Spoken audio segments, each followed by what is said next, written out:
Hello नमस्कार दोस्तों।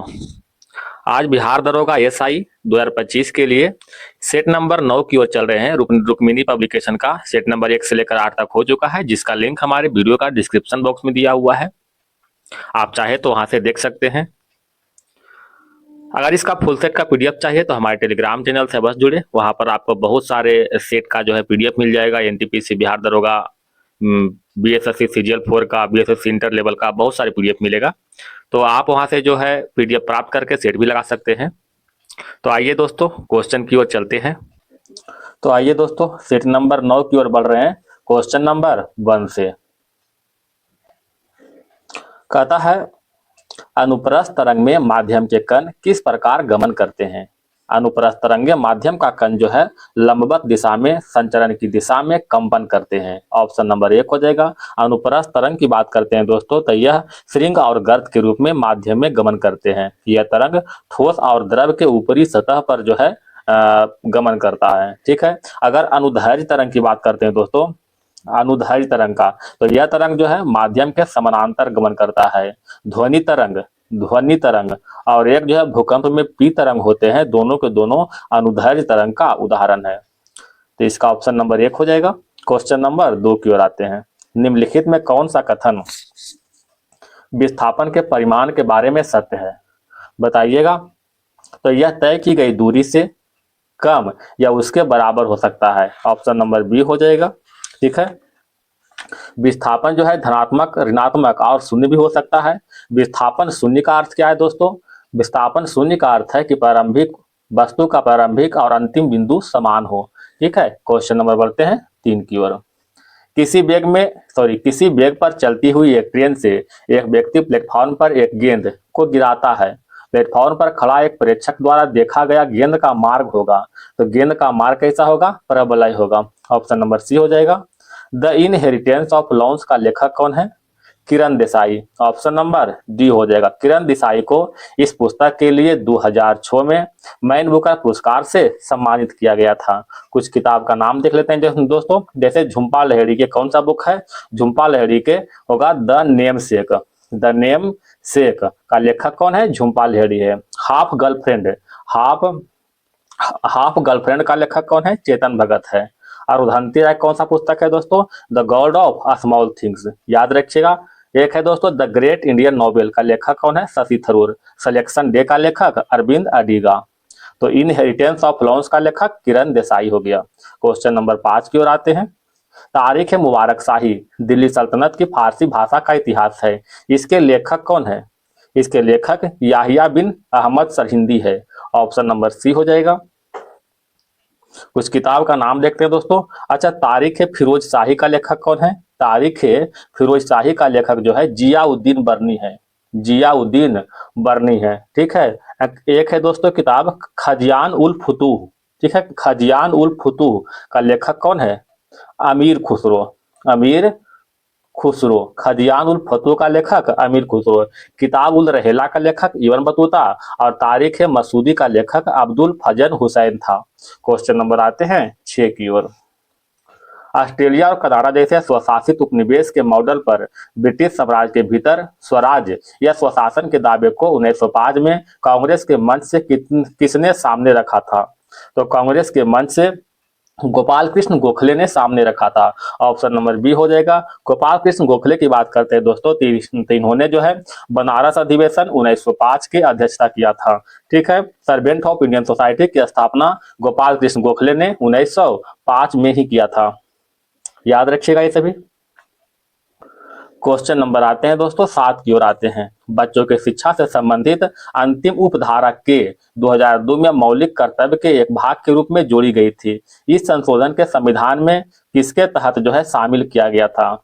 तो यह जो है 21 का 1 के तहत जो है शामिल किया गया था। 21 के अनुच्छेद 21 का 1 जो कि 86वें संविधान संशोधन 2002 में जोड़ा गया है। इसके तहत 6 से 14 वर्ष के बच्चों को अनिवार्य और प्राथमिक शिक्षा देने का प्रावधान किया गया है।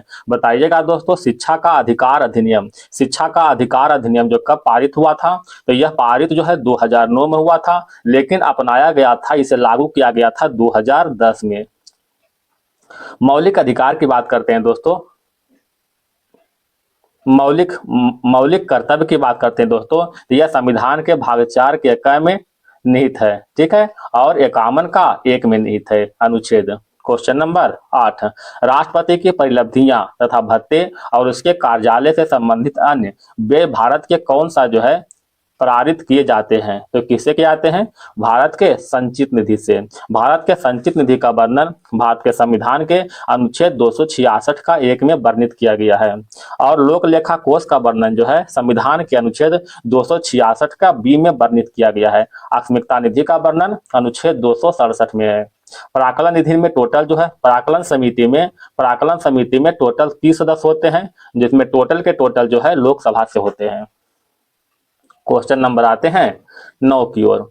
मौलिक कर्तव्य जो है किस पर लागू होते हैं, तो मौलिक कर्तव्य नागरिकों पर लागू होते हैं। ऑप्शन नंबर 1 हो जाएगा। मौलिक कर्तव्य की बात करते हैं दोस्तों, तो यह संविधान के भाग 4 के क और अनुच्छेद 51 के 1 में निहित किया गया है। वर्तमान में मौलिक कर्तव्य की संख्या जो है 11 है, ठीक है। वर्तमान में मौलिक कर्तव्य की संख्या 11 है, जिसमें से 10 मौलिक कर्तव्य को 42वें संविधान संशोधन 1976 के द्वारा जो है जोड़ा गया था, और एक जो है 86वें संविधान संशोधन 2002 के द्वारा जो है इसको एक मौलिक कर्तव्य को जोड़ा गया है। इस तरह से टोटल मौलिक कर्तव्य की संख्या 11 है। अगर मूल संविधान की बात करें दोस्तों, तो मूल संविधान में मौलिक कर्तव्य की संख्या मात्र 10 थे। मौलिक कर्तव्य कहां से लिया गया दोस्तों? सोवियत संघ रूस से अपनाया गया है। क्वेश्चन नंबर 10 की ओर आते हैं। कौन सा लोक नृत्य देवी दुर्गा और महिषासुर के बीच कृत्रिम युद्ध को दर्शाता है? देवी दुर्गा और महिषासुर के बीच कृत्रिम युद्ध को डांडिया रास के द्वारा जो है दर्शाया जाता है। इसमें ढोल, तबला, बोंगो, ड्रम जैसे वाद्य यंत्र का प्रयोग होता है। कालबेलिया की बात करते हैं दोस्तों, तो कालबेलिया नृत्य जो है राजस्थान का जो है लोक नृत्य है। इसको जो है यूनेस्को के अमूर्त सांस्कृतिक विरासत सूची में 2010 में शामिल किया गया था। अगर हम रासलीला की बात करते हैं दोस्तों, तो यह जो है उत्तर प्रदेश और मणिपुर के जो है प्रचलित नृत्य है, जिसमें भगवान श्री कृष्ण के लीलाओं पर आधारित है। अगर भांगड़ा की बात करते हैं दोस्तों, तो भांगड़ा नृत्य पंजाब का लोक नृत्य है, ठीक है, पंजाब का जीवंत लोक नृत्य है। आइए दोस्तों क्वेश्चन नंबर 11 से चलते हैं। दोस्तों अगर वीडियो पसंद आए तो आपसे निवेदन है कि वीडियो को लाइक और सब्सक्राइब जरूर कीजिए। उष्णकटिबंधीय सदाबहार वनों के संबंध में निम्नलिखित में से कौन सी विशेषता सही नहीं है? कौन सा सही नहीं दोस्तों? कहता इस वनों में वर्षा लगभग 100 सेंटीमीटर वर्षा होती है। गलत है दोस्तों, 100 सेंटीमीटर नहीं बल्कि कितना 200 सेंटीमीटर से अधिक वर्षा होती है। तथा तापमान की बात करें तो तापमान जो है 22 डिग्री सेल्सियस से अधिक होता है। यह उष्ण और आर्द्र वन क्षेत्रों में पाया जाता है, सही है। इन वनों में पेड़ों की ऊंचाई 60 मीटर या उससे अधिक होती है, ये भी सही है। कहता यह वन अच्छी तरह से स्तरीकृत होते हैं, ये भी सही है। अतः ऑप्शन नंबर क्या हो जाएगा? 1 हो जाएगा। क्वेश्चन नंबर आते हैं 12 की ओर आते हैं। कहता निम्नलिखित में कौन सा मोरक्को यात्री मोहम्मद बिन तुगलक के शासनकाल के दौरान भारत आया था? मोहम्मद बिन तुगलक के शासनकाल के दौरान जो है इबन बतूता आया था। ऑप्शन नंबर डी हो जाएगा। इबन बतूता जो है मोरक्को के यात्री था, जो कि 1333 ईस्वी में भारत आया था। इबन बतूता में कुछ पुस्तक है दोस्तों, जैसे में किताबुल रहेला, ठीक है, किताबुल रहेला पुस्तक का लेखक कौन है? इबन बतूता है। क्वेश्चन नंबर आते हैं 13 की ओर आते हैं दोस्तों। कहता यह एक ऐसी फसल है जिसका उपयोग खाद्यान्न और चारे दोनों के रूप में किया जाता है। यह एक खरीफ फसल है जिसे उगाने के लिए 21 डिग्री सेल्सियस से 27 डिग्री सेल्सियस के बीच तापमान और पुरानी जलोढ़ मिट्टी की आवश्यकता होती है। बताइएगा दोस्तों, तो कौन सा हो जाएगा? मक्का को मोटा अनाज की श्रेणी में रखा गया है। क्वेश्चन नंबर 14, भारतीय पैरा ओलंपिक समिति के वर्तमान मार्च 2025 के अनुसार अध्यक्ष कौन है? कौन है दोस्तों? Devendra Jhajharia. Option number B हो जाएगा। क्वेश्चन नंबर 15, भारत का सबसे लंबा समुद्री पुल कौन सा है? भारत के सबसे लंबा समुद्री पुल अटल सेतु है। ऑप्शन नंबर 1 हो जाएगा। अटल सेतु की लंबाई की बात करते हैं दोस्तों, तो 21.8 किलोमीटर लंबा है। यह पुल जो है 6 लेन वाला है। यह पुल अटल सेतु जो है मुंबई से नवी मुंबई को जोड़ता है। यह भारत के सबसे लंबा पुल और सबसे लंबा समुद्री पुल दोनों है। अगर पम्बन पुल की बात करते हैं दोस्तों, तो पम्बन पुल भारत के तमिलनाडु के रामेश्वरम में एक रेल सेतु है। भारत का सबसे लंबा रेलवे स्टेशन कौन है दोस्तों? हुबली रेलवे स्टेशन, जो कि कर्नाटक में स्थित है। उसका लंबाई 1507 मीटर है। ठीक है। भूपेन हजारिका सेतु की बात करते हैं दोस्तों, तो इसका अन्य नाम ढोला सदिया पुल भी है। यह जो भारत के सबसे लंबा नदी पुल है। अगर चिनाव पुल की बात करते हैं दोस्तों, तो चिनाव पुल जो है दुनिया का सबसे ऊंचा रेलवे दुनिया का सबसे ऊंचा रेलवे ब्रिज है, जो कि जम्मू कश्मीर में अवस्थित है। क्वेश्चन नंबर 16 की ओर आते हैं। केंद्र सरकार ने देश में 1 जुलाई 2024 से इंडियन पिनल कोड आईपीसी की जगह पर कौन सी संहिता लागू की है? तो आईपीसी की जगह पर जो है भारतीय न्याय संहिता लागू किया है। ऑप्शन नंबर 1 हो जाएगा। भारत ने 1 जुलाई 2024 से आधिकारिक तौर पर 3 नए आपराधिक कानून लागू किया है। पहला तो हो गया भारतीय न्याय संहिता बीएनएस, दूसरा हो जाएगा दोस्तों बीएनडब्ल्यूएस, ठीक है, भारतीय नागरिक सुरक्षा संहिता। तीसरा हो जाएगा दोस्तों बीएसए हो जाएगा, ठीक है, भारतीय साक्ष्य अधिनियम। क्वेश्चन नंबर 17 की ओर बढ़ते हैं। एक कण पर सदैव उसके वेग के लंबवत नियत परिणाम के बल कार्य करता है। परिणाम स्वरूप कण के एक समतल गति रहता है। इससे क्या निष्कर्ष निकलता है? इससे इससे जो है कण के वृत्तीय पथ पर गति करता है। कण के वृत्तीय पथ पर गति करता है। Question number 18। तापमान को बढ़ाने पर गैस के दबाव बढ़ जाता है, क्योंकि उच्च स्तर तापमान पर क्या होता है? उच्च स्तर तापमान पर गैसों के अणुओं की गतिज ऊर्जा उच्चतर होती है। ऑप्शन नंबर सी हो जाएगा। क्वेश्चन नंबर आते हैं दोस्तों 19 की ओर आते हैं। ठीक है। कहता है मानव आंखों में निकट दृष्टि दोष से क्या कहा जाता है? निकट दृष्टि दोष को मायोपिया कहते हैं, और मायोपिया के उपचार के लिए अवतल लेंस के चश्मा का प्रयोग करते हैं। अवतल लेंस के चश्मा का प्रयोग करते हैं। एक है दोस्तों हाइपर माइट्रोपिया, इसमें जो है दूर दृष्टि दोष से संबंधित है। इसका उपचार के लिए उत्तल लेंस का चश्मा का प्रयोग करते हैं। इसमें ऑप्शन नंबर 1 हो जाएगा। ठीक है। एक होता है दोस्तों जरा दृष्टि दोष।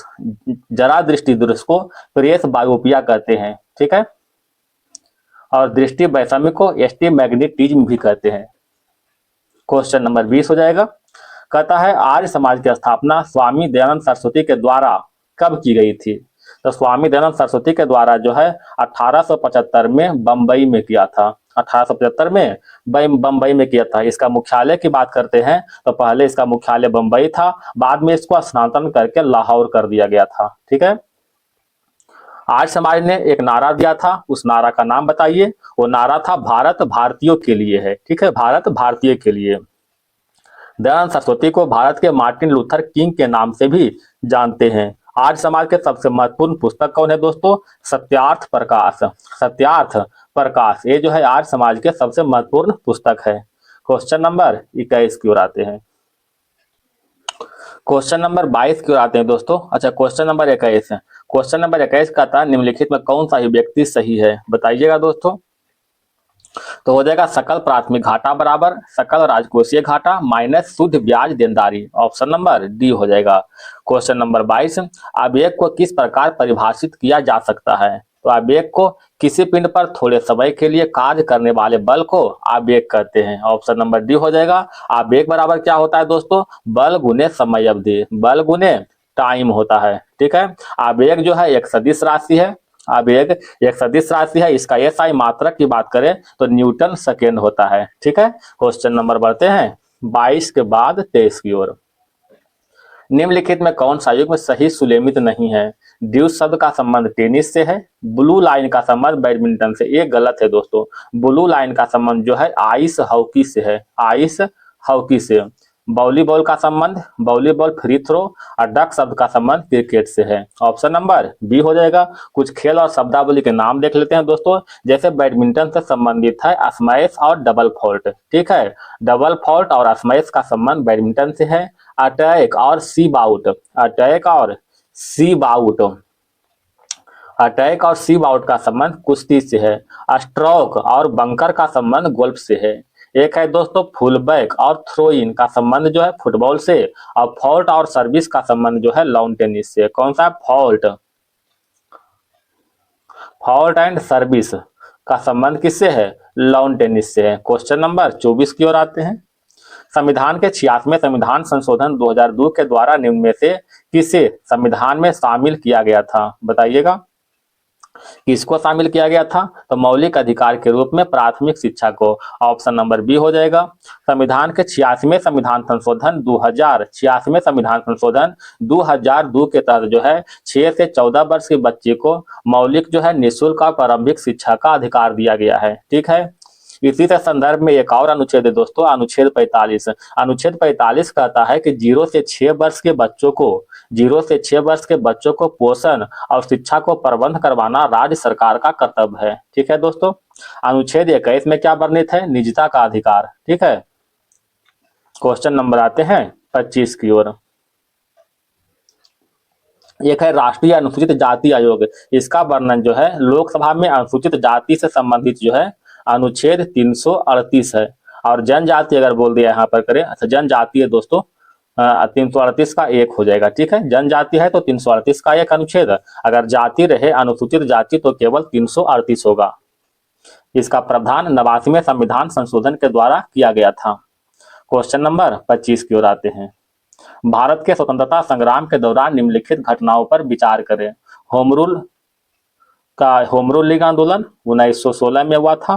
खेड़ा सत्याग्रह 1918 में। सूरत विभाजन कब हुआ था दोस्तों? 1907 में। ठीक है, और मार्लो मिंटो जो है 1909 में हुआ था। इस तरह ऑप्शन नंबर देख लीजिएगा, क्या हो जाएगा? सी हो जाएगा। ठीक है, क्वेश्चन नंबर आते हैं 26 की ओर। सरकार के विरुद्ध में असेंबली में बम फेंकने के समय भगत सिंह का उम्र क्या थी?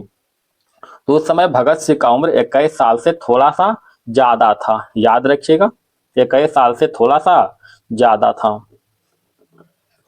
भगत सिंह की बात करते हैं दोस्तों, तो भगत सिंह क्रांतिकारी संगठन थे, क्रांतिकारी नेता थे, जिन्होंने हिंदुस्तान रिपब्लिकन एसोसिएशन के स्थापना भी किया था। भगत सिंह जो है सेंट्रल असेंबली में बम 8 अप्रैल 1929 को बटुकेश्वर दत्त के साथ मिलकर फेंका था। उसके बाद जो है 23 मार्च 1931 को उनको जो है उनके साथी के साथ ही फांसी दे दिया गया था। ठीक है, तो बम फेंका था 1929 में, लेकिन फांसी कब पड़ा था? 1931 में। क्वेश्चन नंबर 27 आते हैं। 1930 में महात्मा गांधी जी ने सविनय अवज्ञा आंदोलन कहां से प्रारंभ किया था? तो सविनय अवज्ञा आंदोलन जो है दांडी से प्रारंभ किया था। ऑप्शन नंबर बी हो जाएगा। 12 मार्च 1930 को साबरमती आश्रम से गांधी जी ने आश्रम से 78 अनुयायियों के साथ दांडी से यात्रा प्रारंभ किया था। उसके बाद 6 अप्रैल 1930 को जो है दांडी के नवसारी जिला पहुंचकर गांधी जी ने नमक कानून तोड़कर सविनय अवज्ञा आंदोलन को प्रारंभ भी किया था। क्वेश्चन नंबर 27 आते हैं। इनमें से 1945 से 46 में दिल्ली में हुए INA के मुकदमे के पक्ष में पेश हुए वकील थे। INA के मुकदमे के पक्ष में पेश हुए वकील कौन थे? तो हो जाएगा भूला भाई देसाई। ऑप्शन नंबर बी हो जाएगा। सुदर्शन झील का निर्माण निम्न में से किस शासक के काल में हुआ था? सुदर्शन झील का निर्माण चंद्रगुप्त मौर्य के द्वारा हुआ था, लेकिन इसके जीर्णोद्धार जो है रुद्रदामन प्रथम के द्वारा हुआ था। रुद्रदामन प्रथम के द्वारा इसको जीर्णोद्धार होता। जीर्णोद्धार जो है एक व्यक्ति और ने किया था, उसका नाम क्या था दोस्तों? स्कंदगुप्त था। ठीक है, रुद्रदामन प्रथम और एक स्कंदगुप्त दोनों जो है जीर्णोद्धार कराया था, लेकिन एग्जाम में बराबर रुद्रदामन ही आता है दोस्तों। ठीक है, क्वेश्चन नंबर 30 की ओर आते हैं। नौसेना अभ्यास कैटलस एक्सप्रेस 2024 का आयोजन किस देश में किया गया? कैटलस एक्सप्रेस 2024 का आयोजन जो है सेशेल्स में किया गया था। ठीक है, ऑप्शन नंबर सी हो जाएगा। इस सैन्य अभ्यास में भारतीय नौसेना की ओर से INS तीर ने भाग लिया था। अभ्यास कैटलस एक्सप्रेस एक बहुराष्ट्रीय समुद्री अभ्यास है जो अफ्रीकी कमांड के द्वारा प्रायोजित किया जाता है। सेशेल्स जो है हिंद महासागर में पूर्वी अफ्रीका महाद्वीप का एक देश है। जिसकी राजधानी की बात करते हैं तो सेशेल्स की राजधानी क्या है दोस्तों? विक्टोरिया है। ठीक है, विक्टोरिया, और मुद्रा के रूप में कौन है? सेशेल्सी रुपया चलता है। Question number 31। विश्व के सबसे बड़ी लोकतांत्रिक चुनाव प्रक्रिया 2024 में किस देश में पूरी हुई थी? बताइएगा। तो सबसे बड़ा जो है लोकतांत्रिक चुनाव प्रक्रिया जो है भारत में पूरा हुआ था, ऑप्शन नंबर सी हो जाएगा। भारत में 2024 के अनुसार जो है 97.6 करोड़ जो है मतदाता पंजीकृत किया गया था। ठीक है, 18वीं लोकसभा चुनाव 2024 जो है टोटल 7 चरणों में आयोजित किया गया था। क्वेश्चन नंबर 32 की ओर आते हैं। बुनियादी पशुपालन सांख्यिकी 2024 के अनुसार कौन सा कथन सही कथन को चुने। विश्व भारत जो है विश्व स्तर पर दूध उत्पादन में अग्रणी है, सही है। अंडा उत्पादन में दूसरा स्थान, ये भी सही है। भारत शीर्ष अंडा उत्पादन में राज्य में आंध्र प्रदेश टॉप पर है, ये भी सही है। भारत सर्वाधिक दूध उत्पादन में गुजरात का दूसरा स्थान, ये गलत है दोस्तों। ठीक है, यहाँ पर गुजरात नहीं होगा, क्या हो जाएगा, राजस्थान हो जाएगा। राजस्थान जो है दूसरा नंबर पर। अगर पहला स्थान की बात करें तो पहला स्थान हो जाएगा उत्तर प्रदेश, दूसरा हो जाएगा राजस्थान और गुजरात का नंबर हो जाएगा चौथा। इस तरह ऑप्शन नंबर क्या हो जाएगा, 1, 2 और 3 हो जाएगा, option number C. Question number 33, द्रव को गर्म करने पर उसका अपवर्तनांक सामान्यतः क्या होता है। तो उसका अपवर्तनांक सामान्यतः जो है घट जाता है, ऑप्शन नंबर 1 हो जाएगा। जब द्रव को गर्म किया जाता है तो उसका प्रसार होता है, जिससे द्रव में प्रकाश का वेग बढ़ता है, जिसके कारण अपवर्तनांक जो है कम होता है। बताइएगा दोस्तों, प्रकाश का अपवर्तनांक बराबर क्या होता है, म्यू बराबर निर्वात में प्रकाश का वेग बटा माध्यम में प्रकाश का वेग। ठीक है, निर्वात में प्रकाश का वेग बटा माध्यम में प्रकाश का वेग। कुछ अपवर्तनांक देख लेते हैं दोस्तों। जैसे पानी का अपवर्तनांक 1.33 है, कांच का अपवर्तनांक 1.5 से 1.9 होता है, एक है हीरा का अपवर्तनांक 2.42 होता है, वायु का अपवर्तनांक 1 होता है। याद रखिएगा दोस्तों, एक बार फिर से बोलते हैं, पानी का अपवर्तनांक 1.33, कांच का अपवर्तनांक 1.5 से 1.9, हीरा का 2.42 और पानी का 1। क्वेश्चन नंबर 34, पीने योग्य जल के लिए जल को शुद्ध बनाने में प्रयोग में आने वाली फिटकरी रासायनिक दृष्टि से क्या होती है। फिटकरी जो है रासायनिक दृष्टि से द्विक लवण होता है, ऑप्शन नंबर बी हो जाएगा। फिटकरी का रासायनिक नाम पोटेशियम एल्युमिनियम सल्फेट होता है, इसे पोटास एलम या फिर एलम के नाम से भी जाना जाता है। क्वेश्चन नंबर 35 की ओर आते हैं। वायुमंडल में तड़ित द्वारा किस गैस का स्थिरीकरण हो सकता है। वायुमंडल में तड़ित द्वारा नाइट्रोजन गैस को स्थिरीकरण हो सकता है। क्वेश्चन नंबर 36, औरंगजेब के बाद अर्थात मुगल के पतनावस्था में जहांदार शाह मुगल गद्दी पर निम्न में से किस मुगल शासक के बाद बैठा था। तो बताइएगा दोस्तों, औरंगजेब के बाद कौन बैठ गया था। तो औरंगजेब के बाद जो है बहादुर शाह प्रथम बैठा था। बहादुर शाह प्रथम जो है औरंगजेब के बाद बैठ गया था। औरंगजेब की मृत्यु कब हुआ था दोस्तों, 1707 में। इसके बाद गद्दी पर बहादुर शाह प्रथम ने बैठा था, ऑप्शन नंबर डी हो जाएगा। बहादुर शाह प्रथम के बाद जो है जहांदार शाह जो है गद्दी पर बैठ गया था। बहादुर शाह प्रथम की बात करते हैं दोस्तों, तो इनको जो है शाह ए बेखबर के नाम से जानते हैं। ठीक है, बहादुर शाह प्रथम का वास्तविक नाम मुअज्जम था, याद रखिएगा ये सभी। क्वेश्चन नंबर आते हैं 37 की ओर। दादा भाई नौरोजी निम्न में से किस वर्ष भारतीय राष्ट्रीय कांग्रेस के अध्यक्ष नहीं बने थे। उन्हें 1886, 1893, 1906, ये तीनों वर्ष जो है भारतीय राष्ट्रीय कांग्रेस का अध्यक्ष बना था। 1857 में भारतीय राष्ट्रीय कांग्रेस का अध्यक्ष नहीं बना था। भारतीय राष्ट्रीय कांग्रेस की स्थापना कब हुआ था दोस्तों, 1885 में। यहाँ तो 1857 ही दिया हुआ, कहाँ से बनेगा। ठीक है, अब ये देखिएगा 1886 में कौन सा अधिवेशन था, तो 1886 में कलकत्ता अधिवेशन था, इसमें अध्यक्ष बना था। 1893 में लाहौर अधिवेशन था। ठीक है, लाहौर अधिवेशन में। और 1906 में अगेन कलकत्ता में अधिवेशन हुआ था, इसमें भी कांग्रेस का अध्यक्ष दादा भाई नौरोजी ही बने थे। दादा भाई नौरोजी की बात करते हैं दोस्तों, तो भारत में प्रति व्यक्ति राष्ट्रीय आय का अनुमान करने वाला प्रथम व्यक्ति दादा भाई नौरोजी थे। इनके अनुसार 1867-68 के दौरान भारत में प्रति व्यक्ति राष्ट्रीय आय मात्र 20 रुपया थे। ठीक है, क्वेश्चन नंबर आते हैं 38। 1942 में जयप्रकाश नारायण कहाँ के जेल से निकलकर भागने में सफल रहे। कहाँ के जेल थे दोस्तों, तो हजारीबाग जेल से, ऑप्शन नंबर 1 हो जाएगा। ऑप्शन नंबर 1 हो जाएगा। जयप्रकाश नारायण भारत छोड़ो आंदोलन के नेताओं में एक प्रमुख नेता थे। इस आंदोलन के शुरू होते ही जयप्रकाश नारायण को गिरफ्तार करके जो है हजारीबाग सेंट्रल जेल भेज दिया गया था। 9 नवंबर 1942 को 9 नवंबर 1942 को। इस दिन जो है दीपावली की रात थी। इसी रात में जो है जयप्रकाश नारायण और अपने सभी साथियों के साथ जेल का दीवार लांघ कर जो है भाग गया था। अब भागने के बाद कहाँ भाग गया था दोस्तों? नेपाल चला गया था। नेपाल जाकर जो है एक संगठन का गठन किया था, जिसका नाम था दोस्तों आजाद दास्ता। याद रखिएगा।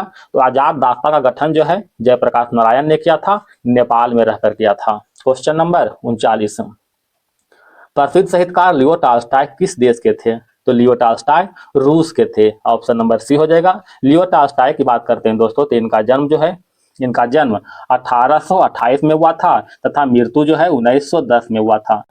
1828 में जन्म हुआ था तथा मृत्यु जो है 1910 में हुआ था। लियो टॉल्स्टॉय अहिंसा के समर्थक थे।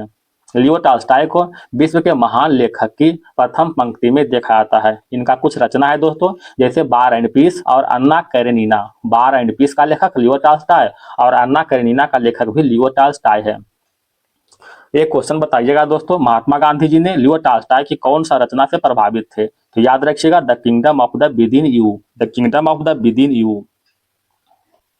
क्वेश्चन नंबर 40 की ओर आते हैं दोस्तों। कथा प्रथम विश्व युद्ध के बाद विजयी मित्र राष्ट्र गुट ने किस देश के साथ वार्साय की संधि किया था? किसके साथ किया था? जर्मनी के साथ। ऑप्शन नंबर 1 हो जाएगा। वार्साय की संधि जो है 28 जून 1919 को हुआ था। क्वेश्चन नंबर 40 की ओर आते हैं। आकार के आधार पर निम्न में से कौन सा ग्रह सबसे बड़ा है? तो ऑप्शन के अनुसार जो है शनि जो है सबसे बड़ा है। अगर ऐसे में पूछे दोस्तों कि बिना ऑप्शन रहेगा तो बृहस्पति जो है सबसे बड़ा होगा। बृहस्पति ग्रह जो है सबसे बड़ा होगा। अगर सबसे छोटा की बात करें तो कौन सा हो जाएगा दोस्तों? बुध जो है सबसे छोटा है। अगर इसका क्रम लिखें दोस्तों तो कौन सा हो जाएगा? बुध हो जाएगा। सबसे छोटा में हो जाएगा बुध हो जाएगा। बुध से बड़ा हो जाएगा मंगल। मंगल से बड़ा हो जाएगा शुक्र। शुक्र से बड़ा हो जाएगा पृथ्वी। ठीक है। पृथ्वी से बड़ा हो जाएगा वरुण। वरुण से बड़ा हो जाएगा अरुण। अरुण से बड़ा हो जाएगा शनि और शनि से बड़ा बृहस्पति। यानी सबसे बड़ा हो जाएगा शनि, मतलब सबसे बड़ा हो जाएगा बृहस्पति और सबसे छोटा में कौन सा हो जाएगा? शनि हो जाएगा। अगर घनत्व की बात करते हैं दोस्तों तो सबसे अधिक घनत्व वाला ग्रह कौन है दोस्तों? पृथ्वी है। और सबसे कम घनत्व वाला ग्रह शनि है। क्वेश्चन नंबर 42, यूरोप के सबसे लंबी नदी निम्न में से कौन सा है? यूरोप के सबसे लंबी नदी वोल्गा नदी है। ऑप्शन नंबर बी हो जाएगा। वोल्गा नदी की बात करते हैं दोस्तों तो इसका उद्गम जो है बाल्डाई पहाड़ी से होता है, जिसका मुहाना कैस्पियन सागर में स्थित है। यूराल नदी की बात करते हैं दोस्तों तो इसका जो उद्गम जो है यूराल पर्वत से होता है। यूराल पर्वत से जो है इसका उद्गम होता है। इसका मुहाना भी कैस्पियन सागर में है। यूराल नदी रूस और कजाकिस्तान के देश में बहती है। कौन सा देश में? तो रूस और कजाकिस्तान देश में। अगर हम राइन नदी की बात करते हैं दोस्तों तो राइन नदी का उद्गम जो है आल्पस पर्वत से होता है। आल्पस पर्वत से होता है तो इसका मुहाना जो है उत्तर सागर में है। राइन नदी भ्रंश घाटी से होकर बहता है। यूरोप के सबसे व्यस्तम अंतःस्थलीय जलमार्ग कौन सा है दोस्तों? तो राइन नदी है। ठीक है। क्वेश्चन नंबर आते हैं 43 की ओर। निम्नलिखित में से बिहार राज्य के सर्वाधिक महिला साक्षरता दर वाले जिला कौन सा है? कौन सा है? मुंगेर है। ऑप्शन नंबर 1 हो जाएगा। ऑप्शन के अनुसार मुंगेर है। अगर ऐसे में पूछेगा दोस्तों विदाउट ऑप्शन के तो कौन सा हो जाएगा? रोहतास हो जाएगा। तो रोहतास का महिला साक्षरता दर जो है 62.97% है, जबकि मुंगेर का साक्षरता दर जो है महिलाओं के 62.08% है। औरंगाबाद के कितना है दोस्तों? 59.7%। और पटना का जो है 61.96% है। ठीक है। क्वेश्चन नंबर आते हैं 44 की ओर। अच्छा बताइएगा दोस्तों बिहार का साक्षरता दर कितना है दोस्तों? 61.82% है। यह जो है 2011 की जनगणना के अनुसार बता रहे हैं। क्वेश्चन नंबर आते हैं 44 की ओर। मौलिक अधिकार अमेरिका से लिया गया है। संसदीय व्यवस्था ब्रिटेन से। नीति निर्देशक तत्व जो है आयरलैंड से लिया गया है दोस्तों। ठीक है। और संविधान संशोधन की प्रक्रिया दक्षिण अफ्रीका से लिया गया है। इस तरह ऑप्शन नंबर 1 हो जाएगा। क्वेश्चन नंबर 45, कथा बम्बई प्लान मिलान करना है दोस्तों। Bombay plan JRD Tata. Bombay plan JRD Tata. जन योजना जो है MN राय। जन योजना MN राय। गांधीवादी योजना जो है नारायण अग्रवाल। और सर्वोदय योजना जो है जयप्रकाश नारायण। इस तरह ऑप्शन नंबर बी हो जाएगा। क्वेश्चन नंबर आते हैं 46 की ओर। IPL 2025 ऑक्शन में शामिल होने वाले सबसे कम उम्र के खिलाड़ी बने बिहार के वैभव सूर्यवंशी किस टीम का हिस्सा बने हैं? तो वैभव सूर्यवंशी जो है राजस्थान रॉयल का हिस्सा बना है। इसको जो है 1 करोड़ 10 लाख में जो है राजस्थान रॉयल ने खरीदा था। ठीक है, वैभव सूर्यवंशी जो है बिहार के समस्तीपुर जिले से संबंधित है। क्वेश्चन नंबर 47, किस नोबेल पुरस्कार भारतीय विजेता के द्वारा सपनों की रोशनी नामक पुस्तक का विमोचन किया है? तो सपनों की रोशनी नामक पुस्तक का विमोचन कैलाश सत्यार्थी ने किया है। ऑप्शन नंबर सी हो जाएगा। कैलाश सत्यार्थी की बात करें दोस्तों तो इनके द्वारा जो है बचपन बचाओ बचपन बचपन बचाओ जो है आंदोलन का नेता थे। ठीक है, बचपन बचाओ यह जो है 1980 में जो है इस आंदोलन के गठन हुआ था। क्वेश्चन नंबर 48, भारतीय पर्यावरणविद को गोल्डमैन पुरस्कार 2024 के लिए चुना गया है। किसको चुना गया दोस्तों? आलोक शुक्ला को चुना गया है। ऑप्शन नंबर सी हो जाएगा। वन आदिवासी अधिकार कार्यकर्ता आलोक शुक्ला को उसके सफल अभियान के लिए प्रतिष्ठित गोल्डन पर्यावरण पुरस्कार 2024 से सम्मानित किया गया था। गोल्डन पर्यावरण पुरस्कार गोल्डमैन पुरस्कार की बात करते हैं दोस्तों, यह पुरस्कार की शुरुआत 1990 से दिया जाता है। ठीक है, क्वेश्चन नंबर 49, मानव शरीर में ऑक्सीजन का अभिगमन होता है। ऑक्सीजन का अभिगमन रक्त द्वारा, फुफ्फुस द्वारा और ऊतक के द्वारा होता है। ऑप्शन नंबर बी हो जाएगा। क्वेश्चन नंबर आते हैं, अच्छा मनुष्य में जो है मनुष्य के हृदय में जो है कितने चैम्बर होते हैं दोस्तों? 4 चैम्बर होते हैं और मछली में जो है मात्र 2 चैम्बर होते हैं।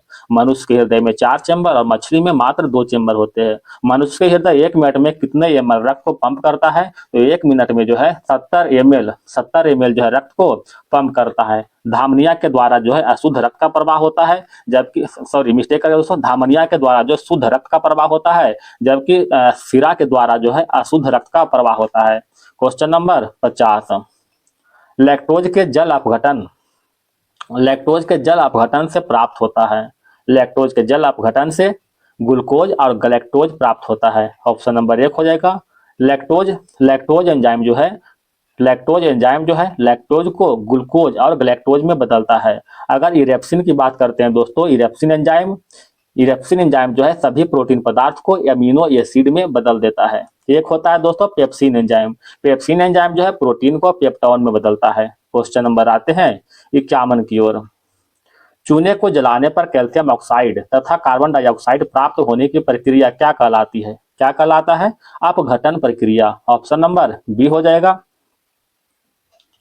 क्वेश्चन नंबर 52 की ओर आते हैं दोस्तों। ऋण आवेशित परमाणु ऋण आयन में प्रोटॉन की संख्या क्या है? प्रोटॉन की संख्या जो है परमाणु में इलेक्ट्रॉन की संख्या से कम है। ऑप्शन नंबर डी हो जाएगा। जब कोई उदासीन परमाणु इलेक्ट्रॉन ग्रहण करता है तो उसे ऋण आवेशित परमाणु कहा जाता है। ऋण आवेशित परमाणु में इलेक्ट्रॉन की संख्या में वृद्धि होता है, जबकि प्रोटॉन की संख्या जो है नियत रहता है। क्वेश्चन नंबर 53 की ओर। नीति दर्रा कहाँ स्थित है? नीति दर्रा उत्तराखंड में स्थित है। ऑप्शन नंबर सी हो जाएगा। नीति दर्रा की ऊंचाई की बात करें दोस्तों तो 5068 मीटर की ऊंचाई पर स्थित है। यह दर्रा जो है भारत और चीन के बीच रास्ता प्रदान करता है। क्वेश्चन नंबर आगे बढ़े दोस्तों 54 की ओर। बिहार में जनजातियों का बिहार के कुल जनसंख्या का कितना प्रतिशत है? तो बिहार के कुल जनसंख्या का 1.3% है। ऑप्शन नंबर बी हो जाएगा दोस्तों। वर्तमान बिहार की बात करते हैं दोस्तों, वर्तमान बिहार में 33 प्रकार के अनुसूचित जनजाति निवास करती है। कुछ अनुसूचित जनजाति के नाम देख लेते हैं दोस्तों, जैसे में असुर, बैगा, बंजारा, बेदिया, बिरहोर, चीक, गोंड, खोंड, ये सभी जो है बिहार के जनजाति है। बिहार में अनुसूचित जनजाति के सर्वाधिक प्रतिशत जो है कौन सा जिला में स्थित है दोस्तों? याद रखिएगा पश्चिमी चंपारण में जो है सबसे अधिक जनजाति पाई जाती है। क्वेश्चन नंबर 55, भारत का सुदूर पश्चिमी बिंदु कौन सा है दोस्तों? 68°7' पूर्वी देशांतर गुजरात में स्थित है। भारत के देशांतरीय विस्तार की बात करते हैं दोस्तों, तो देशांतरीय विस्तार 68°7' से 97°25' जो है पूर्वी देशांतर के बीच स्थित है। अगर अक्षांशीय विस्तार की बात करते हैं तो 8°4' से 37°6' तक जो है ये जो है उत्तरी अक्षांश में स्थित है। भारत के कुल भौगोलिक क्षेत्र का 2.42% है। भारत जो है कुल भौगोलिक क्षेत्र का मात्र 2.42% है। क्वेश्चन नंबर 56 की ओर आते हैं। इस्लामी आतंकवादी द्वारा न्यूयॉर्क स्थित वर्ल्ड ट्रेड सेंटर पर हमला किया गया है। ये हमला कब किया था दोस्तों? 11 सितंबर 2001 को हमला किया था। हमला के पीछे जो है ओसामा बिन लादेन थे, जिसको यूएसए के द्वारा जो है 2011 में हत्या कर दिया गया था। ठीक है। क्वेश्चन नंबर 57 कहता है 1993 में भारत सरकार ने मानवाधिकार के उल्लंघन के निगरानी के लिए एक संस्था एनएचआरसी की स्थापना किया था। एनएचआरसी का फुल फॉर्म क्या होता है दोस्तों? एनएचआरसी का full form national human rights commission. National human rights commission. National national human rights commission की बात करते हैं दोस्तों, तो इसका स्थापना जो है, एक सेकेंड, इसका स्थापना जो है, अरे यार, 1993 में हुआ था। इसका स्थापना 1993 में हुआ था, संसदीय अधिनियम के द्वारा हुआ था तथा मुख्यालय यानी हेडक्वार्टर की बात करते हैं तो नई दिल्ली जो है इसका हेड क्वार्टर है। इसमें जो है इसमें अध्यक्ष और सदस्य का कार्यकाल जो है 3 वर्ष या फिर 70 वर्ष होता है। विश्व मानवाधिकार दिवस कब मनाते हैं दोस्तों? 10 दिसंबर को मनाते हैं। क्वेश्चन नंबर 58 क्यों आते हैं? कहता है भारत के स्वतंत्रता संग्राम से संबंधित निम्नलिखित में कौन सी घटना उसके घटित होने के वर्ष में सुलेमित है? कौन सा दोस्तों? पूर्ण स्वराज के प्रस्ताव 1928 में नहीं बल्कि 1929 में पारित हुआ था। बी आर अम्बेडकर ने दलितों के डिप्रेस्ड क्लास एसोसिएशन की स्थापना 1932 में किया था। 1932 में दोस्तों कब किया था? 1930 में किया था। जनरल डायर ने जालियांवाला बाग जो हत्याकांड हुआ था, इसमें कह रहा है 1918 में, गलत है दोस्तों, 1919 में हुआ था। ठीक है। चोरी चोरा कांड जो है 1922 में सही है, ऑप्शन नंबर डी हो जाएगा। क्वेश्चन नंबर आते हैं 59 की ओर। भारत में लू हवाओं के सामान्यतः किस मौसम में होते हैं? तो लू हवा सामान्यतः जो है गर्मी के मौसम में होते हैं। निम्नलिखित में कौन सी पर्वत श्रृंखला हिमालय पर्वत का भाग नहीं है? बताइएगा। एक है काराकोरम, जास्कर और पीर पंजाली, ये तीनों जो है हिमालय के भाग है। महादेव पर्वत जो है हिमालय के भाग नहीं है। अगर महादेव पर्वत की बात करते हैं दोस्तों तो यह जो है सतपुड़ा श्रेणी का भाग है। किसका भाग है दोस्तों? सतपुड़ा श्रेणी का भाग है। ठीक है। सतपुड़ा श्रेणी के सर्वोच्च चोटी कौन है? धूपगढ़ी, जिसका ऊंचाई 1350 मीटर है लगभग। क्वेश्चन नंबर आते हैं 61 की ओर। सुमी बैप्टिस्ट चर्च भारत के किस राज्य में स्थित है? सुमी बैप्टिस्ट चर्च भारत के नागालैंड में स्थित है। ऑप्शन नंबर डी हो जाएगा। कुछ चर्च के नाम देख लेते हैं दोस्तों, जैसे बेसिलिका ऑफ बोम जीसस कहाँ स्थित है? गोवा में स्थित है। सांता क्रूज बेसिलिका केरल में स्थित है। सेंट पॉल कैथेड्रल चर्च ये कहाँ स्थित है? कोलकाता में स्थित है। ठीक है। क्वेश्चन नंबर 62 की ओर आते हैं। कहता है निम्नलिखित में से किस नदी को दक्षिणी गंगा कहा जाता है? तो दक्षिणी गंगा जो है गोदावरी नदी कहते हैं। ऑप्शन नंबर बी हो जाएगा।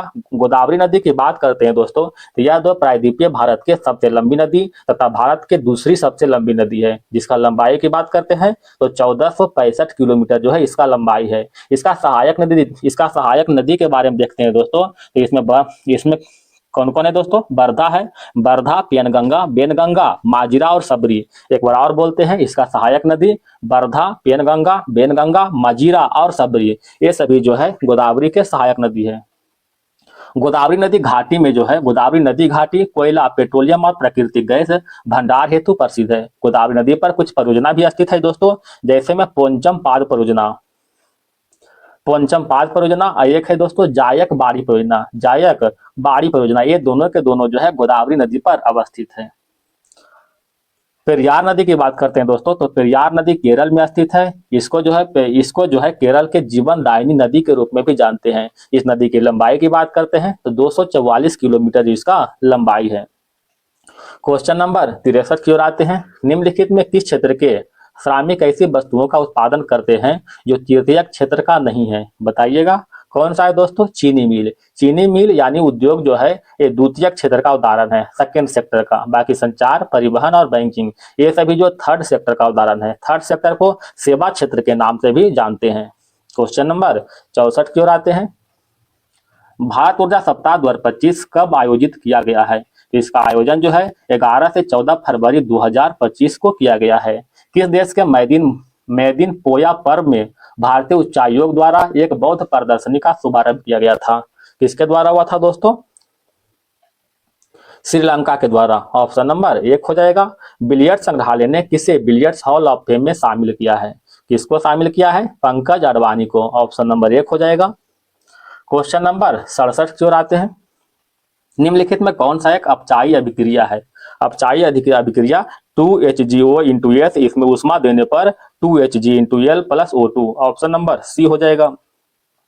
जब एक ठोस पिंड को पानी में डुबाया जाता है तो उसके भार में ह्रास हो जाता है। यह ह्रास कितना होगा? तो यह ह्रास जो है विस्थापित पानी के भार के बराबर होता है। इसको हम लोग आर्किमिडीज का नियम भी कहते हैं दोस्तों। आर्किमिडीज का सिद्धांत क्या है? जब किसी वस्तु को अंशतः या फिर पूर्णतः पानी में डुबाते हैं या फिर द्रव में डुबाते हैं तो उसके भार में आभासी कमी जो होती है वस्तु के द्वारा विस्थापित तरल के भार के बराबर होता है। ठीक है। क्वेश्चन नंबर आते हैं 69 की ओर। मानव रक्त में सबसे बड़ी कनिकाएं निम्न में से कौन सी है? कौन सी दोस्तों? श्वेत रक्त कनिका। श्वेत रक्त कनिका को जो है ल्यूकोसाइट के नाम से भी जानते हैं। इसका उम्र की बात करते हैं, इसका जो है एज की बात करते हैं तो मात्र 13 से 20 दिन तक जो है इसका उम्र होता है। ठीक है। अगर यही WBC की बात करते हैं तो WBC को जो है एरिथ्रियोसाइट करते हैं। इसका उम्र जो है, ठीक है, कितना है दोस्तों? इसका जीवन काल 20 से 120 दिन तक होता है इसका जीवन काल। क्वेश्चन नंबर आते हैं 70 की ओर।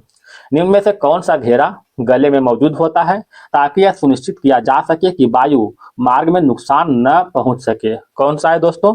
उपास्थि। ऑप्शन नंबर बी हो जाएगा।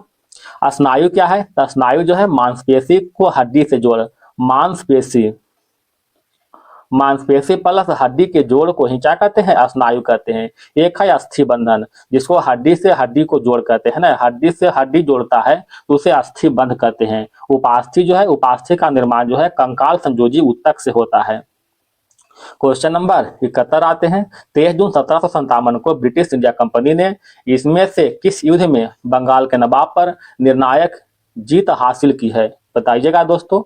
कौन सा हो जाएगा? प्लासी का युद्ध। प्लासी का युद्ध जो है 23 जून 1757 को हुआ था। यह युद्ध जो है बंगाल के नवाब सिराजुद्दौला और प्लस ईस्ट इंडिया कंपनी के बीच हुआ था। इस युद्ध के पश्चात जो सिराजुद्दौला की हार हुआ था और ईस्ट इंडिया कंपनी का जीत हुआ था। इस जीत के पश्चात, प्लासी के युद्ध के पश्चात जो है अंग्रेज ने बंगाल के नवाब के रूप में मिर्जा फर को बनाया था। किसको बनाया था दोस्तों? मिर्जा फर को बनाया था। ठीक है। एक है दोस्तों इम्फाल युद्ध। इम्फाल युद्ध जो है अप्रैल 1944 में लड़ा गया था। जापानी सेना और ब्रिटिश भारत के बीच लड़ा गया था। बक्सर का युद्ध 1764 में लड़ा गया था। तथा एक और है दोस्तों सारागढ़ी का युद्ध। सारागढ़ी का युद्ध जो है 1897 में लड़ा गया था। ऑप्शन नंबर सी हो जाएगा। ठीक है। क्वेश्चन नंबर 72 की ओर आते हैं। प्रसिद्ध खेतड़ी खदान भारत के किस राज्य में स्थित है? तो खेतड़ी जो है भारत के राजस्थान में स्थित है, जो कि तांबा उत्पादन के लिए प्रसिद्ध है। तांबा उत्पादन के लिए एक और है दोस्तों मध्य प्रदेश में स्थित है बालाघाट। ठीक है, बालाघाट। ये मतलब ये भी जो है तांबा उत्पादन के लिए प्रसिद्ध है। मध्य प्रदेश में जो है, मध्य प्रदेश जो हीरे के खान के लिए प्रसिद्ध है दोस्तों। झारखंड क्या है? झारखंड कोयला के लिए प्रसिद्ध है। और छत्तीसगढ़ जो है टीन उत्पादन के लिए प्रसिद्ध है। Question number 73। तो इसका आंसर एक हो जाएगा। निजी व्यक्ति और समुदाय के अधीन वन क्षेत्रों को किस रूप में वर्गीकृत किया जाता है? किस क्षेत्र में दोस्तों? तो अवर्गीकृत वन के रूप में। ऑप्शन नंबर सी हो जाएगा। उस वस्तुओं की पहचान करें जिसके मूल्य में गिरावट आने से उसके मांग में कमी आती है। कौन सी वस्तु है दोस्तों? इसको जो है गिफिन वस्तुओं को श्रेणी में रखते हैं। गिफिन वस्तु जो है निम्न कोटि की वस्तु होती है जिस पर मांग का नियम लागू नहीं होता है। गिफिन की वस्तु जो है कीमत बढ़ने पर मांग बढ़ता है, अगर कीमत कम होगा तो मांग कम होता है। ठीक है। ऑप्शन नंबर क्वेश्चन नंबर 75 कहता है निम्न में से कौन सी भाषा जो है दादर नागर हवेली और दमन दीप केंद्र शासित प्रदेशों की जनता के द्वारा बोली जाती है? कौन सा है दोस्तों? गुजराती भाषा। ऑप्शन नंबर डी हो जाएगा। क्वेश्चन नंबर 76 की ओर आते हैं। भारत के उपोष्ण कटिबंधीय वनस्पति क्षेत्रों में औसतन वार्षिक तापमान की सीमा क्या है? क्या इसका सीमा है? तो 17 डिग्री से 24 डिग्री सेल्सियस। यहाँ का वार्षिक वर्षा की बात करते हैं तो 200 सेंटीमीटर यहाँ के वार्षिक वर्षा है। Question number 77। इसमें से किस भाषा को 1967 में भारत की राजभाषा की सूची में शामिल किया गया था? तो भारत के राजभाषा की सूची में 1967 में जो है सिंधी भाषा को शामिल किया गया था। सिंधी भाषा को 21वां संविधान संशोधन 1967 के द्वारा जो है सिंधी भाषा को शामिल किया गया था। एक है मणिपुरी, कोंकाली और नेपाली। इन तीनों भाषा को 71वां संविधान संशोधन 71वां संविधान संशोधन 1992 के द्वारा जो है जोड़ा गया था। कौन कौन सी भाषा है? मणिपुरी, कोंकणी और नेपाली। एक है दोस्तों 92वां संविधान संशोधन 2003। इसके तहत मैथिली, डोगरी और बोडो संथाली को जोड़ा गया है। भारत के संविधान में 8वीं अनुसूची के तहत टोटल जो है 22 भाषा का वर्णन किया गया है। मूल मूल संविधान में टोटल 14 भाषा का ही वर्णन किया गया था। वर्तमान में कितना है? 22 भाषा का वर्णन किया गया है, उल्लेख किया गया है। क्वेश्चन नंबर आते हैं 78 की ओर। कहता भारत का प्रथम ईसाई मिशनरी संगठन सेरामपुर मिशन की स्थापना किसके द्वारा की गई थी? तो सेरामपुर मिशन की स्थापना जो है विलियम कैरी के द्वारा किया गया था। विलियम कैरी को आधुनिक मिशन का जनक भी कहते हैं। ठीक है। Question number 79। किस राज्य में किसानों, फूलों और बागवानी के संवर्धन हेतु एथुरियम महोत्सव मनाया जाता है? एथुरियम महोत्सव मिजोरम में मनाते हैं। ऑप्शन नंबर डी हो जाएगा। क्वेश्चन नंबर आते हैं 80 की ओर। पोबा मक्का किस राज्य में गुणाचल पहाड़ी की चोटी पर स्थित है? पोबा मक्का जो है असम। ऑप्शन नंबर सी हो जाएगा। भारत में कटीले, सिंह और जंगली आइबैक्स में पाया जाता है। बताइएगा दोस्तों। पर्वतीय वन। ऑप्शन नंबर सी हो जाएगा। दिल्ली विधानसभा के अध्यक्ष के रूप में किसे चुना गया है? दिल्ली विधानसभा के अध्यक्ष के रूप में विजेंद्र गुप्ता को चुना गया है। ऑप्शन नंबर 1 हो जाएगा। भारतीय जनता पार्टी के वरिष्ठ नेता विजेंद्र गुप्ता को 20 फरवरी 2025 को दिल्ली विधानसभा के अध्यक्ष के रूप में चुना गया है। भाजपा को दिल्ली विधानसभा चुनाव 2025 में भाजपा को 48 सीट तथा आम आदमी पार्टी को जो है मात्र 22 सीट मिला है। ठीक है। इसी के साथ बीजेपी का जीत हुआ और विजेंद्र गुप्ता को विधानसभा के अध्यक्ष के रूप में चुना गया है। Question number 83। भारतीय सेना ने पहला अपाचे लड़ाकू हेलीकॉप्टर स्क्वाड्रन कहां स्थापित किया गया है? तो स्क्वाड्रन की स्थापना जो है जोधपुर में किया गया था। ऑप्शन नंबर डी हो जाएगा। ठीक है। क्वेश्चन नंबर आते हैं 84 की ओर। क्वेश्चन नंबर 84 की ओर आते हैं। केंद्र सरकार ने नागरिकता संशोधन कानून 2019 को मार्च 2024 में लागू किया है। इसके तहत भारत में 5 साल बिता चुके किन देशों के अल्पसंख्यक को नागरिकता देने का प्रावधान किया है? वो कौन कौन सा देश है दोस्तों? तो पाकिस्तान, अफगानिस्तान और बांग्लादेश के लोगों को नागरिकता देने का प्रावधान किया है, जो कि 5 साल भारत में बिता चुका है। Question number 85। रोगजनक सूक्ष्मजीवों की वृद्धि को रोकने वाली दवाओं को क्या कहा जाता है? बताइएगा दोस्तों।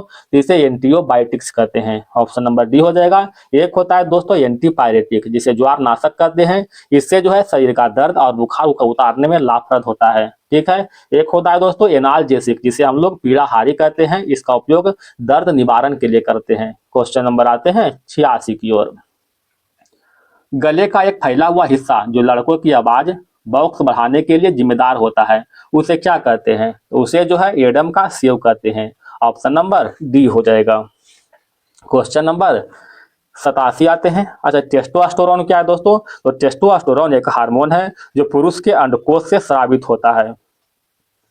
विभिन्न प्रकार के अस्थायी ऊतक का निर्माण किस ऊतक की कोशिकाओं को अलग किया जाता है? बताइएगा दोस्तों। मैरिस्मेटिक। ऑप्शन नंबर सी हो जाएगा। ऊतक का अध्ययन क्या कहते हैं दोस्तों? हिस्टोलॉजी कहते हैं। हिस्टोलॉजी कहते हैं। मैरिस्मेटिक ऊतक ऐसा ऊतक का समूह है जिसमें बार बार सूत्री विभाजन की क्षमता होती है। Question number 88। मानव में श्वेत रक्त कणिका WBC का व्यास होता है, कितना होता है? 0.007 mm। WBC को जो है लिक्चोसाइट के नाम से जानते हैं। इसका उम्र जो है 13 से लेकर 20 दिन तक लगभग होता है। क्वेश्चन नंबर आते हैं 89 की ओर। 89 में क्या कह रहा है दोस्तों? कहता नालिकाएं जिसमें संवहन जल संवहन की महत्वपूर्ण कोशिकाएं हैं। नालिकाएं जिसमें जल संवहन की महत्वपूर्ण कोशिकाएं हैं। कौन सा हो जाएगा? आवर्त बीजी हो जाएगा। Option number B. 1931 में इलाहाबाद के अल्फ्रेड पार्क में पुलिस से लड़ते हुए निम्नलिखित में किस क्रांतिकारी ने खुद को गोली मार ली थी? किसने मारा था दोस्तों? चंद्रशेखर आजाद ने मार लिया था। ऑप्शन नंबर सी हो जाएगा। चंद्रशेखर आजाद की बात करते हैं दोस्तों, तो इनका मृत्यु जो है 1931 में 24 साल के उम्र में हो गया था। ठीक है। इनके द्वारा ही हिंदुस्तान रिपब्लिकन एसोसिएशन नामक संस्था का गठन किया गया था। Question number 91। भारत में 14 प्रमुख भारतीय अनुसूचित वाणिज्य बैंकों का राष्ट्रीयकरण इसमें से किस वर्ष हुआ था? तो इसमें से जो है बताइएगा 1969 में हुआ था। ऑप्शन नंबर सी हो जाएगा। 14 बैंक का राष्ट्रीयकरण जो है 1969 में और 6 बैंक का राष्ट्रीयकरण जो है 1980 में हुआ था। याद रखिएगा। वाणिज्य बैंकों का जननी किसे कहते हैं दोस्तों? बैंक ऑफ इंग्लैंड को कहते हैं। भारत का पहला वाणिज्य बैंक कौन सा है? बैंक ऑफ हिंदुस्तान है, जिसका स्थापना जो है 1770 में हुआ था। बैंक ऑफ हिंदुस्तान की स्थापना जो है 1770 में कलकत्ता में हुआ था। क्वेश्चन नंबर आते हैं 92 की ओर। वायु निगम अधिनियम 1953 के तहत कितनी एयरलाइन को राष्ट्रीयकरण किया गया था? कितनी एयरलाइन को? तो टोटल जो है 9 एयरलाइन को राष्ट्रीयकरण किया गया था। भारतीय वायु परिवहन का शुरुआत कब से हुआ था दोस्तों? 1911 से हुआ था। ठीक है। भारतीय विमानपत्तन प्राधिकरण का गठन 1 अप्रैल 1995 को हुआ था। क्वेश्चन समाप्त हो गया दोस्तों। इसके आगे जो है मैथ और रीजनिंग है, कुछ इंग्लिश है दोस्तों, आप उसको देख लीजिएगा। पूरा फुल सेट का सोल्यूशन हम प्रदान कर देंगे टेलीग्राम पर, आप वहां से देख सकते हैं। धन्यवाद दोस्तों।